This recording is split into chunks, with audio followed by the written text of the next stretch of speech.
Bonjour à tous, bienvenue dans ce 17e jour du calendrier d'avant la fin des temps. Comme à chaque fois, j'invite ceux qui n'ont pas vu les épisodes précédents à le faire pour bien comprendre l'histoire. Une fiche s'affiche en haut à droite de l'écran et vous pourrez retrouver le lien vers les épisodes précédents dans la description.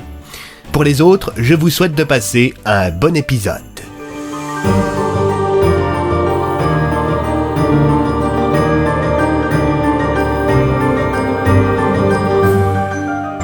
« 17 décembre. Ce matin-là, l'inspecteur Bloom avait rendez-vous avec le commissaire Tassier tandis que sa femme profitait de son jour de congé pour rester au chevet de son fils. Le contact aux renseignements généraux du commissaire allait arriver à Marmottin dans la journée et le chef de l'inspecteur comptait sur Bloom pour l'accueillir. « Il se fait appeler Alias », expliqua le commissaire. « Il débarquera à l'hôtel Marie-Jeanne dans l'après-midi. Je vous enverrai un SMS quand il sera sur place, je vous y rejoindrai. » Il aura fait vite. L'affaire l'intéresse au plus haut point, et comme je vous l'ai dit, c'est un vieux copain. Bien, de mon côté, je retourne faire un tour chez Darmin. J'espère pouvoir poser mes questions à Elisa Meunier sans être interrompu une nouvelle fois par l'arrivée de la créature. Mauvaise idée. Tartin y est déjà avec plusieurs hommes. Il enquête du mieux qu'il peut sur les victimes d'hier. Alors qu'est-ce que je peux faire, commissaire ? Faites semblant d'enquêter sur la disparition du docteur Masson. Ça rendra plus crédible votre couverture et ça montrera aux gens que vous fouettez d'autres chats. Très bien, mais vu que je sais où se trouve le docteur, je risque de m'embêter un peu. Le téléphone de l'inspecteur se mit à sonner. C'était un numéro inconnu. L'inspecteur décrocha. Allô ? Bonjour Nathan. Bennett, mais comment avez-vous eu mon numéro ? Je me suis envoyé un SMS avec votre téléphone l'autre jour. Petit futé, va. Comme vous dites. Bon, pourquoi vous m'appelez ? C'est à propos du docteur Masson. Ne me dites pas qu'il est mort. Non, il va très bien, c'est juste qu'il aimerait sortir un peu, il en a marre d'être enfermé dans mon bureau. Et il n'arrête pas de me dire que sa femme risque de s'inquiéter et qu'il devrait rentrer chez lui. Bon, je pense que nous n'avons pas le choix. Ah non, hors de question que je le tue, hein ? Mais non, Bennett. Il faut lui dire la vérité, je pense qu'il comprendra. Bon, très bien, mais je le laisse sortir alors. Il voudra sans doute voir le corps de sa femme. D'accord, je vous ferai rentrer à la morgue par la porte de derrière, ça serait con que les collègues vous reconnaissent. Ça marche. Je vais prévenir le légiste. Sur ces mots, l'inspecteur raccrocha et se rendit à la morgue. Bonjour, Doc. Tiens, Bloom, ça faisait longtemps. Oui, je ne suis pas trop censé être par là depuis qu'on m'a retiré l'affaire. C'est complètement con cette histoire. Non, ne vous en faites pas pour moi. Dites-moi, est-ce que vous pourriez me rendre un petit service ? Demanda l'inspecteur Bloom en sortant une bouteille de tariquet de l'intérieur de son manteau. Le légiste sourit. Avec ça, vous pouvez me demander ce que vous voulez, inspecteur. Vous pourriez recoudre la tête sur le corps de l'épouse du docteur Masson, s'il vous plaît. Je comptais le faire demain après-midi, mais oui, bon, si vous voulez, je vous le fais maintenant. Vous voulez mes conclusions habituelles sur la mort ? Non, merci, je connais la chanson. Numéro 16, je présume. En effet, et les deux hommes de Darmin portaient tous les deux le numéro 15, répondit le légiste en récupérant du fil et une aiguille afin de recoudre la tête de la femme du médecin. Bon, je vais vous laisser opérer, Doc. Vous en avez pour combien de temps ? Une bonne demi-heure, je pense. Très bien. Et puis-je vous demander de vous absenter durant quelques heures une fois que vous aurez fini ? Et laissez la porte de derrière ouverte, s'il vous plaît. Pourquoi donc ? Un proche qui aimerait se recueillir devant la dépouille. Vous avez retrouvé son mari, c'est ça ? Oh, et puis non, ne me dites rien. Comptez une trentaine de minutes et je me volatiliserai durant 1 heure ou 2. Merci, Doc. Pas de quoi, inspecteur, pas de quoi. L'inspecteur alla se reposer dans son bureau en attendant des nouvelles de Bennett, qui ne tarda pas à l'appeler en l'informant qu'il se trouvait à l'arrière de la morgue avec le docteur Masson. L'inspecteur se rendit à leur rencontre et les fit pénétrer dans la pièce qu'avait abandonnée le médecin légiste, comme convenu. Bennett avait revêtu son costume de policier afin de passer incognito. Le mari de la défunte se rapprocha du corps. « Oh, Mathilde !» chuchota le docteur Masson en prenant la main glacée de sa femme dans la sienne. L'inspecteur Bloom ôta son chapeau et baissa la tête. « Toutes mes condoléances, docteur. Bennett, vous avez quelques minutes ?» Les deux hommes laissèrent le mari et sa femme durant quelques instants et se rendirent dans le couloir. « Vous connaissez un endroit sûr où le docteur Masson pourrait loger ? Il ne peut pas rester éternellement avec vous dans votre porte. »« Il peut loger chez moi, si vous voulez. » Cette voix, c'était celle du commissaire Tassier qui venait de pénétrer dans la pièce en surprenant la conversation des deux hommes. « Commissaire, mais qu'est-ce que vous faites ici ?» demanda l'inspecteur Bloom. « Disons que j'ai trouvé louche de croiser le médecin légiste ailleurs que dans la morgue à cette heure-ci, alors j'ai décidé de venir y faire un tour. » Le commissaire regarda en direction de Bennett. « Andrew Bennett, je présume ?»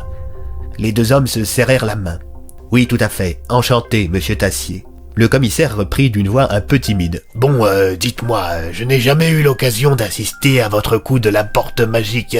Est-ce que vous pourriez, disons, la faire apparaître ?»« Si ça ne vous dérange pas. » Andrew Bennett regarda juste à côté du commissaire et une porte surgit du sol. Le commissaire parut un peu déboussolé par ce qui venait de se passer sous ses yeux. « Très bien. Inspecteur Bloom, prenez en note. Je vous annonce officiellement que je crois dorénavant à la magie. » « Je n'aime pas trop le terme de magie, » reprit Bennett. « Je préfère employer celui d'états de fait qui nous dépassent. »« Très bien, dans ce cas, je crois aux états de fait qui me dépassent. Où est le docteur Masson ?» Il se recueille devant la dépouille de sa femme. « C'est donc pour cela que vous êtes à la morgue. » Le mari finit par rejoindre les trois hommes dans le couloir. Le commissaire Tassier se présenta. « Bonjour, monsieur Masson, je suis le commissaire Tassier.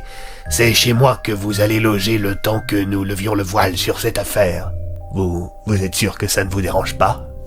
demanda l'homme qui se remettait à peine de ses émotions. « Pas le moins du monde. Mon logement est très grand, j'y vis seul et je passe le plus clair de mon temps au commissariat. Voyez ça comme une colocation. » Sur ces mots, le commissaire demanda à l'inspecteur Bloom d'amener tout le monde à l'hôtel Marie-Jeanne. Ils s'arrêtèrent à mi-chemin pour déposer le docteur Masson chez le commissaire.